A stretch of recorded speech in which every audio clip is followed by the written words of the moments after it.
Hello Hart County, my name is Michael Hall. I'm the editor here at the Hartwell Sun, and these are your weekly headlines for the February 13th edition. We certainly hope you're staying dry out there as much as possible because the rain is still falling. It's been a wild weather week for us last week. It started on February 3rd, which was a Monday, with sun and some warm weather, and it ended with snow on the ground on Saturday, about 1.5 inches of it. In between, we saw some torrential downpours that washed out roads, leaving basically just big canyons and raging rivers flowing through them in some roads. There were some properties that got flooded out. Some property damage was done by some of the flash floods. The National Weather Service says that we saw more than 3.5 inches of rainfall between the 24-hour period of February 6th to February 7th. Overall in February we've seen more than 7.5 inches of rainfall, and as we look outside on Thursday today, it is still raining, and so we'll see those numbers certainly increase and go up yet again. Check the Hartwell Sun. We've got a list of some permanent road closures from roads that just are impassable still.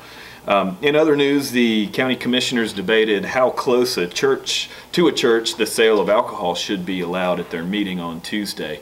The issue arose when a store owner in the Reed Creek community presented a petition with more than 700 signatures on it, hoping to get an alcohol license, but the store is within 350 yards of Reed Creek Baptist Church, so the local ordinance says that is too close. Commissioner Ricky Carter used the opportunity to say that he thinks that the ordinance should be revised. It's 35 years old, and he thinks that we need to take another look at it. Chairman Joey Dorsey said there are proper channels you can take to do that, but for the time being, the ordinances are what they are, and they should treat this alcohol license the same way that they have treated others in the past, which would mean to not allow it. That certainly, I'm sure, will come up again. I'm sure we'll hear more debate and more conversation about that moving forward. Both the boys and girls basketball teams in sports are heading to the state playoffs, albeit the boys didn't quite get the seeding they had hoped for after winning 22 games in the regular season. They dropped 2 in the region tournament.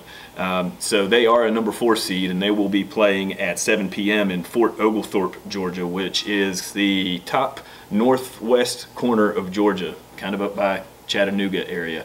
The girls will be playing in a similar place. They'll be playing at Ringgold at 5 p.m. on Saturday also, and they were a number 3 seed. They were able to beat Jackson County in their final game of the tournament to secure that number 3 seed. So we wish them luck, and really hope to see them make another deep run in the playoffs like they did last year. So y'all stay dry out there. There's plenty more to read in this week's edition of the Hartwell Sun, and when you're done reading it, you can always use it as a temporary umbrella when you're running from your car to a store or something. So remember that. Thanks.